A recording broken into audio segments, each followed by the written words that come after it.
जरा सियाहत होती है। दोस्तों, आज मैं जो आप लोगों को कहानी बताने जा रही हूँ ये एक रियल घटना पर आधारित है।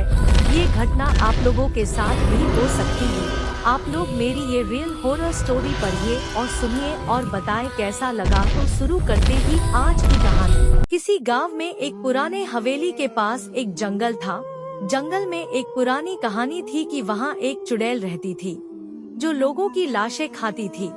यह कहानी डरावनी और अनसुनी थी। गांव के निवासियों ने इसे बस एक किस्सा समझा और अपनी बच्चों को डराने के लिए इसका उपयोग किया। लेकिन कुछ लोग मानते थे कि वहाँ कुछ अजीब है और वे उस जंगल के पास जाने से बचते थे। एक रात एक युवक जिम्मेदारी के लिए जंगल में जा रहा था। वह न केवल चुड़ैल की कहानी में विश्वास नहीं करता था, बल्कि उसने इसे बस एक भ्रम माना।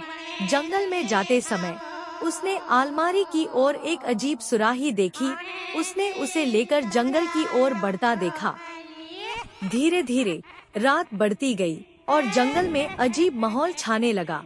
जिम्मेदारी का बोझ बढ़ गया। उसने एक ध्वनि सुनी जो लाश की तरह सुनाई दे रही थी। वह विचलित होकर आगे बढ़ा और वहाँ एक पुरानी और डरावनी हवेली दिखाई दी। हवेली के बाहर चुड़ैल खड़ी थी और उसने उस युवक को देख लिया। वह अपने लंबे नाक के साथ उसे सौंप रही थी। जिम्मेदारी वाले युवक ने ध्वनि का पता लगाया और उसके नाक को फटकारा। चुड़ैल डरकर भाग गई।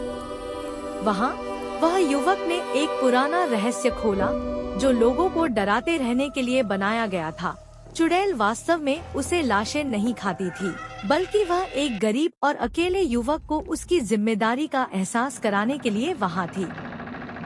युवक ने वास्तविकता को समझा और अपनी जिम्मेदारी संभाली। उसने हवेली में घुसा और लोगों को बताया कि वह चुड़ैल का सच्चाई खोज चुका है।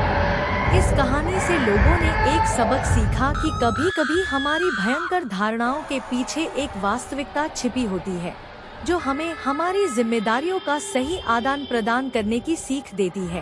तो दोस्तों, आप लोगों को यह कहानी कैसा लगा? अगर अच्छा लगा तो लाइक कीजिएगा, शेयर कीजिएगा और कमेंट में जरूर बताइएगा कैसा लगा और सब्सक्राइब करना मत भूलिएगा। तो फिर मिलेंगे नई कहानी के साथ। तब तक के लिए बाय, टेक केयर।